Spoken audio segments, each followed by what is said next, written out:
1 João 3,4 diz que pecado é transgressão da lei. Esta lei é os 10 mandamentos ou tem mais? Muito boa sua pergunta.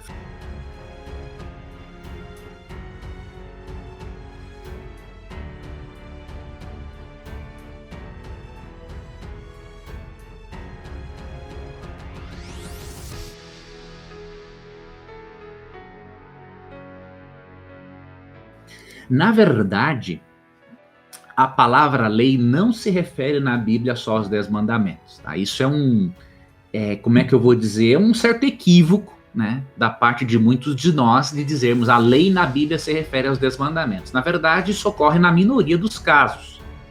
Na grande maioria dos casos, a palavra lei se refere aos 5 primeiros livros de Moisés, a toda a Torá. A toda a instrução de Deus dada a Moisés. E tem casos que a palavra lei se refere a todo o Antigo Testamento, a toda a instrução de Deus no Antigo Testamento. Tá? Então, 1 João 3,4 fala, sim, do decálogo, mas de outros mandamentos de ordem moral que se encontram espalhados pelos escritos de Moisés. Tá? Nós temos que entender uma coisa importante: os 10 mandamentos são apenas um resumo da lei de Deus. Né? Os 10 mandamentos são um resumo de outros aspectos morais que há de Gênesis a Deuteronômio ou de Gênesis a Malaquias. Tá? E podemos também agora dizer também de Gênesis a Apocalipse. Tá? Então, devemos entender isso. A palavra lei ela é mais ampla. Tá? O detalhe é que a lei de Moisés, os 5 primeiros livros, né, são chamados de lei de Moisés porque foi Moisés quem as escreveu, mas na verdade não é lei de Moisés, é lei de Deus. Né? Foi Deus que inspirou Moisés. Entretanto, esta lei ela tem aspectos diferentes. Tá? Ela tem um aspecto de ordem moral, um aspecto de ordem cerimonial, um aspecto de ordem civil, um aspecto de ordem dietética e por aí vai. Né? E apesar de o judeu cristão não fazer essa diferença que nós fazemos entre lei moral e cerimonial, porque para ele tudo era uma coisa só, nós percebemos que havia um destaque para o decálogo. Por quê? Porque o decálogo, ele é a única parte da Bíblia que não foi inspirada por Deus. Deus deu ele mesmo. Ele escreveu a lei com o seu próprio dedo, ele não inspirou alguém a escrever, ele mesmo escreveu. Então isso já demonstra que ele é uma parte, diríamos assim, destacada. Outro aspecto é que este decálogo ficava dentro da arca da aliança. Né? Enquanto que o restante da lei de Moisés, que é a lei de Deus, ficava de fora da arca. Isso não quer dizer que o decálogo é melhor que o restante. Quer dizer que ele é o resumo de tudo aquilo que está nos escritos de Moisés. E que ele tem um destaque. E que, portanto, se com a graça de Deus nós seguirmos aqueles 10 mandamentos, nós, na verdade, estamos seguindo tudo que se encontra na lei de Moisés. Tudo tem a ver com moralidade, com espiritualidade, com bom comportamento, tá? Então, realmente, a palavra lei, ela é mais ampla, tá? Em poucos casos, ela se refere só aos 10 mandamentos. Na grande maioria das vezes, aos escritos de Moisés, tá bom? Olha que interessante essa pergunta aqui do Rafael também, tá relacionada à lei, assim como a pergunta da Fernanda. Colossenses 2,16, de fato fala do sábado semanal? Então também faz parte das cerimônias do povo de Israel? Rafael, esta pergunta é muito importante, por quê? Existem 3 posições principais sobre os sábados em Colossenses 2,16. A primeira posição diz que Colossenses 2,16 fala do sábado semanal e que ele foi abolido na cruz. A segunda posição fala do sábado cerimonial, que são as festividades cerimoniais, também chamadas de sábados, que foram abolidas na cruz. E a terceira posição, que para mim é a correta, é de que fala realmente do sábado semanal, mas não da sua abolição. Leandro, o que você quer dizer com isso? Vou te explicar. No nosso próprio meio, existem teólogos que creem que o sábado em Colossenses 2 os sábados, né, são uma referência aos sábados cerimoniais, e não é só teólogo adventista que crê nisso, tá? Se você ver, por exemplo, as confissões de fé, por exemplo, da Igreja Batista, Igreja Anglicana, Presbítera Metodista, até ali século XIX, eles também interpretavam assim. Tem um erudito, por exemplo, Albert Barnes, que é presbiteriano, que na opinião dele, os sábados de Colossenses são os sábados cerimoniais. Tá? Então alguns dizem assim, essa interpretação de Colossenses 2,16 é uma invenção adventista. Não, na verdade, os adventistas herdaram isso dos protestantes históricos, que mesmo não crendo na observância do sábado, eles não criam na abolição da lei. Olha que interessante.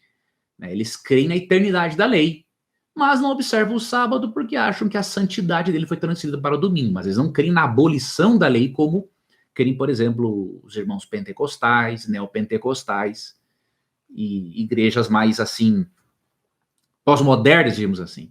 Tá? Mas os batistas tradicionais, os presbiterianos, os metodistas, nunca creram na abolição da lei, mesmo acreditando que o domingo é o dia de guarda. Então, há comentaristas adventistas e não adventistas que creem que os sábados em Colossenses são cerimoniais. Só que é uma parte de eruditos, tanto adventistas quanto não adventistas, que creem que os sábados mencionados ali são realmente os semanais. Atualmente, eu sigo esta corrente. Antes eu acreditava apenas nos sábados cerimoniais, mas hoje eu vejo mais lógica na seguinte explicação. Ó. Como que está apresentado o Colossenses 8,16? Ó? Diz assim, porque ninguém vos julgue pelo comer ou beber, ou por causa de dias de festa, ou lua nova, ou dos sábados. Para vários eruditos, incluindo Samuel Bacchiocchi, que é um erudito adventista, e outros eruditos do nosso meio, especialmente do Novo Testamento, incluindo, por exemplo, no Brasil, um dos grandes teólogos nossos e que tem representatividade mundial, o Dr. Wilson Paroski, né? Eles entendem o quê? Que esta sequência aqui, ó, dias de festa, lua nova e sábados, se constituindo uma sequência anual, né? Os dias de festa eram celebrações anuais, lua nova é uma celebração mensal, e sábados, uma celebração semanal. Então, eu vejo mais coerência, normalmente, eu posso mudar de opinião, né? Não é uma coisa que se bate um martelo, né? Mas eu, a princípio, vejo mais lógica nisso. Que aqui Paulo menciona uma sequência anual, mensal e semanal. Não tinha um porquê dele falar que os sábados aqui são os cerimoniais, porque eles já estão inclusos nos dias de festa. Né? Então, dias de festa, e aqui estão os sábados cerimoniais, a lua nova, que é um período mensal, e os sábados, que são um período semanal. Então, Leandro, você está dizendo que o sábado semanal foi abolido juntamente com os dias de festa, os sábados cerimoniais e a lua nova? Não estou dizendo isso. O que eu quero dizer, e que os eruditos atualmente têm explicado, é o seguinte, que Paulo aqui não está sendo contra nem a observância dos dias cerimoniais e nem contra a observância do sábado. Ele está sendo contra, sim, a observância do sábado, da lua nova e das festividades cerimoniais num contexto sincretista e pagão. E se nós lermos a carta dele aos Colossenses, percebemos exatamente isso. Porque no verso 17 diz assim, ó, que são sombras das coisas futuras, mas o corpo é de Cristo. Ou seja, eles estavam observando tanto as festividades quanto o sábado do Decálogo de uma forma que Cristo estava sendo ofuscado. Nós não sabemos como era esta heresia na igreja de Colossos em detalhes, mas nós sabemos que ela era composta do quê? Por exemplo, no verso 8.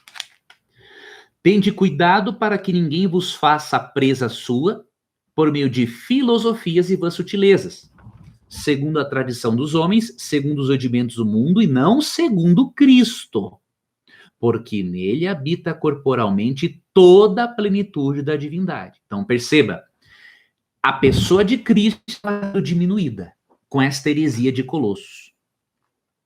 E eles estavam observando tanto as festividades quanto o sábado semanal de uma forma que a pessoa de Cristo estava sendo ofuscada.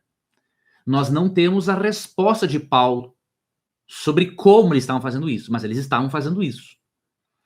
E além disso, o que eles estavam fazendo? Veja, por exemplo, o verso 18, ó. Ninguém vos domine a seu bel prazer com pretexto de humildade e culto dos anjos. Eles estavam diminuindo a pessoa de Cristo, cultuando anjos. Ou seja, praticando uma idolatria. E além disso, nos versos 21 a 23, eles praticavam o rigor ascético. Evitavam o prazer sexual, mesmo dentro do casamento, e evitavam o prazer de um bom alimento, porque criam que a mortificação do corpo faria com que a espiritualidade progredisse. Então você percebe, Paulo não está condenando o sábado em si e nem as festividades. O que ele está condenando é uma heresia que apresentou o sábado de uma forma errada, que rebaixava Cristo e que ensinava a cultuar anjos e a praticar o rigor ascético. Então eu vejo aqui Paulo não sendo contra o sábado, mas contra uma maneira distorcida de observar o sábado. E deixa eu te dizer uma coisa interessante que eu lembrei agora. Eu não estou com essa Bíblia aqui agora. A Bíblia de Estudo de Genebra, que é uma Bíblia protestante. Depois eu vou deixar um link aqui para quem quiser adquirir esta Bíblia. É uma Bíblia calvinista, né? Ensina a dupla predestinação. Mas eu posso dizer que 90% é uma excelente. Para mim, atualmente, das Bíblias de estudo que eu conheço, é a melhor. Tá? A Bíblia de Estudo de Genebra. Então, eles creem, óbvio, no domingo, na imortalidade da alma, na dupla predestinação, mas tirando essas coisas, os comentários são excelentes. E mesmo sendo observadores do domingo, os eruditos dessa Bíblia explicam sobre Colossenses 2,16 uma coisa muito interessante. Ele dizia assim, ó, entre outras coisas, né, eu vou citar o que eu lembro lá de cabeça. Ele dizia assim, Paulo não está falando contra o sábado. Ele está falando contra uma maneira errada de observá-lo naquele contexto da igreja de Colossos. Então a Bíblia protestante, de quem observa o domingo, reconhece que Paulo aqui não está falando contra o sábado. Tá bom? Então eu me delonguei nessa explicação porque o texto realmente ele é amplo, ele é complexo para entender. Mas como eu lhe disse, tem ambas as correntes. Eu particularmente sou simpático mais a esta, pelo que eu estudei. E se um dia eu estudar e perceber que a outra interpretação tem mais lógica, obviamente que eu vou seguir também. Tá bom?